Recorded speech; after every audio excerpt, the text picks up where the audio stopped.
This video is probability and sampling distributions, and our learning target is I can model and solve problems using probability and sampling distribution. Alright, so let's look at the central limit theorem again. Oh, sorry, okay. Conditions for the central limit theorem. So the sample size has to be bigger than or equal to 30 so that the sampling distribution of the sample means approximates a normal distribution, which lets us use mean and standard deviation for normal distribution. Also, the population itself is normally distributed, that n can be any size. So when either condition of the central limit theorem are met, then the mean, the sampling distribution of sample means has a mean equal to the population mean. So that's good for us. That's when that mu of x is going to equal mu, which is nice. Variance and standard deviation have these crazy formulas. So I'm going to show them to you. Don't spaz out about these. Not that bad. Here's your standard deviation.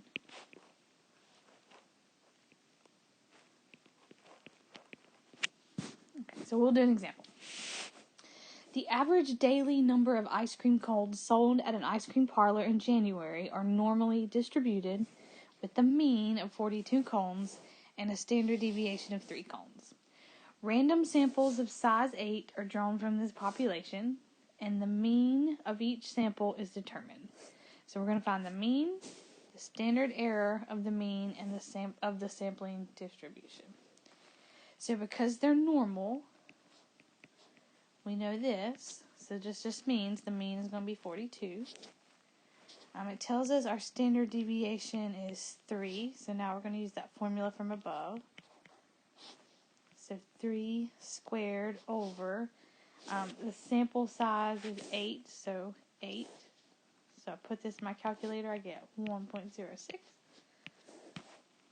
And that's it. Okay? So, big scary formula, but just, you don't have to memorize these formulas, so you're good. Just know how to use them, stuff like that. So, using the central limit theorem for probabilities. Remember, the central limit theorem lets us treat our data as normally distributed. Therefore, to find the probability of an outcome, we can use a z-score. Alright, so let me show you another crazy formula. Remember, a z-score equals the value minus the mean divided by the standard error. So, we use x prime. We do this little doohickey. And that weird standard deviation. Remember, don't freak out. I'm just showing you what it looks like, and then we'll do some problems, and it won't be as bad as it seems. Okay, so pause the video if you need extra time to write that down. So let's do some examples. The population mean annual salary for a biologist is about $56,500. A random sample of 40 specialists is drawn from the population. What is the probability that the mean salary of the sample is less than $54,000? Alright, so assume that the standard deviation is 5,300. Alright, so that means mu of x is equal to the mean. And we know standard deviation is equal to this. And we also know that the sample size is 40. So when I do my z-score, the value that I'm looking at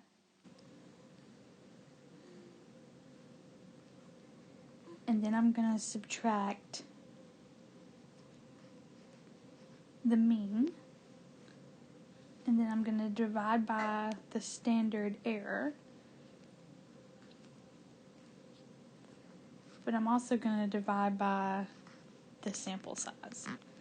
So you would put parentheses around that bottom because you have two things going on. So on the top you have 2,500, and then on the bottom you have 838, and now I'm just going to divide these two, so you get about 2.98. So z-score for 2.98 is, so it looks like it's 0.9986. So that means the probability, I'm just going to put probability, is, when we're going to change that to a decimal, so 99.86%. And that's just looking at your table. Alright, so now let's do this one.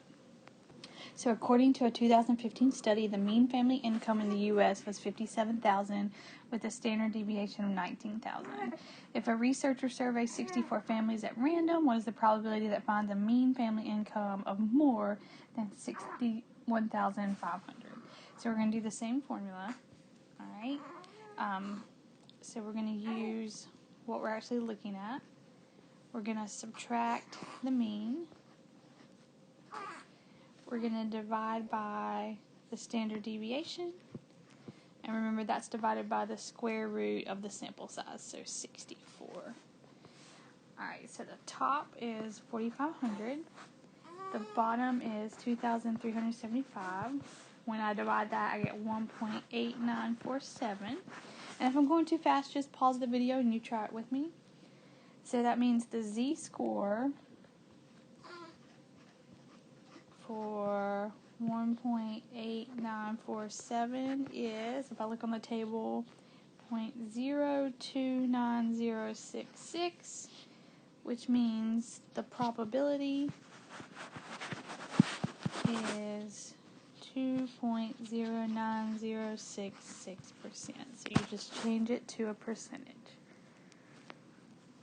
Alright, so what I want you to do is I want you to pause the video and see if you can work this one out. So try it in 1, 2, 3. Alright, so here's the formula. Z equals 1.77, that's what we're looking for, minus the mean, divided by standard deviation, divided by the square root of the sample size.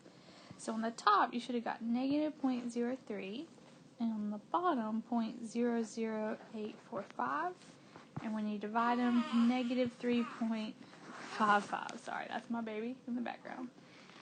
So the z-score, if you look at the table, is 0.000193, which means the probability would be 0.0193%. So hopefully you got that right.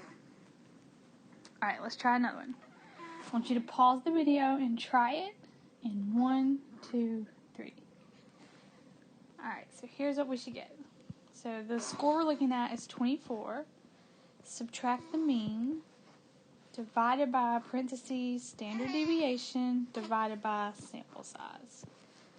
So on top, 3.2 is what we should get, and on bottom, 0.876. And when we divide that, we get 3.65. Sorry about the background noise. Alright, and then when you look at your table,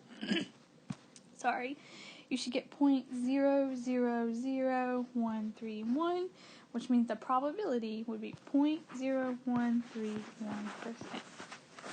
If you got that right, yay! If you didn't, see if you can figure out what's going on. Alright, and then let's move on to this.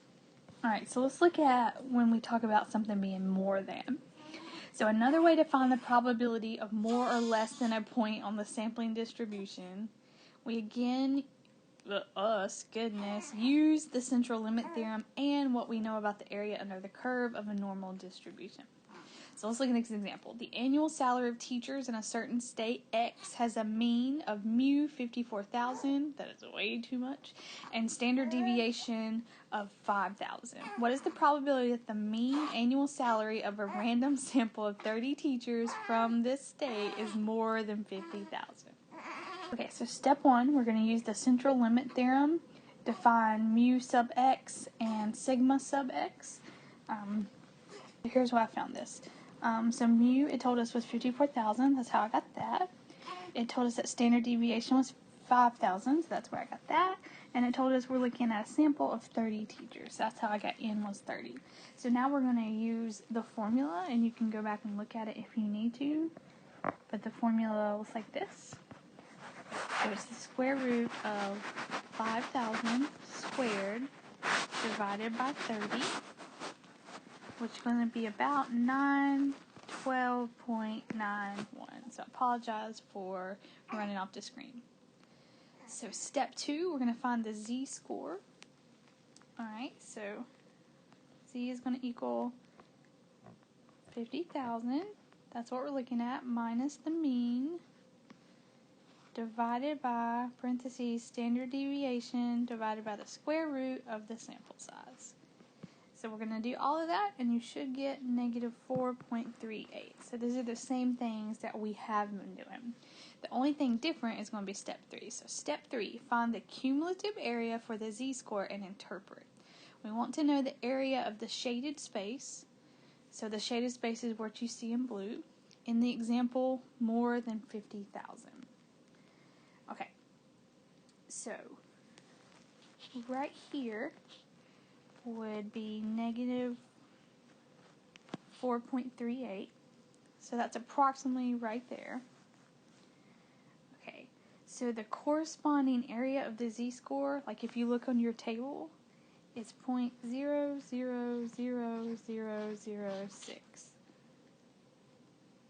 Alright, so the probability of greater than the z-score is going to be 1 minus that. So anytime you see the word more than, you're going to do 1 minus the z-score. So that's the only difference. So when I put this in my calculator, I get 0.99994. So that means 99.994%. Alright, so it's exactly the same, except the very last step is going to do 1 minus what you found in the z-score table. And that only happens when you use the word more than. Okay, sorry for the baby noises. That is my life now. So let's do this example. The height of gymnast has a mean of 1.87, standard deviation 0.35. What's the probability that the mean height of a random sample of 15 gymnasts is less than 2.25?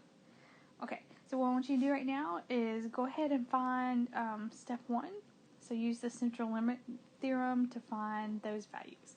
So pause the video and try it just like that last example we did. Try that in 1, 2, 3. Okay, so there's your values. You plug them into the formula, you should get 0.0904. Step 2, we're going to find the z-score. So I want you to pause the video and try it in 1, 2, 3. Okay, so here's my formula filled out. Alright, and you should get about 4.2035. So then, when I look at my table for the z-score for 4.2035, I get 0.1234513. So we want to know that it's less than 2.25. So once again, we're using that more than. So I'm going to do 1 minus that value I just found. And it's going to equal 0.999987.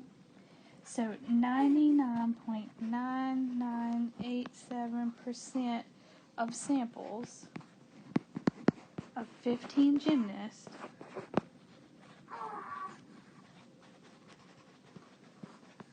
will have a height less than 2.25. Height less than 2.25. So that's what we're doing in these problems. Alright. And then if we look at less than. Okay, so the cost of a plane ticket from city P to city D is normally distributed with a mean of $210 and a standard deviation of 38. So we're going to find what's the probability that a randomly selected plane costs less than $220. So step 1, we're going to find the z-score. Step 2, we're going to find the probability. And step 3, we're going to analyze and interpret the results. So first thing we want to do is write out some information. Okay, so here's what I got from the problem. And now I'm going to find the z-score. So z equals 220 minus 210. Then we're going to divide by 38. My sample size is 1. I don't need to include that. So I get 0.263. And now I'm going to look at my table. And the probability is going to be 0.396275. So I'm just going to read out what this statement would be. It would be the probability of a plane ticket costing less than $2.20 is 39.63%. So that's how you analyze the results. Alright, so now we're going to do the last one. So you randomly select 20 plane tickets, and now we're going to find what's the probability that their mean cost is less than $2.20. So we're just changing the sample size is what we're doing.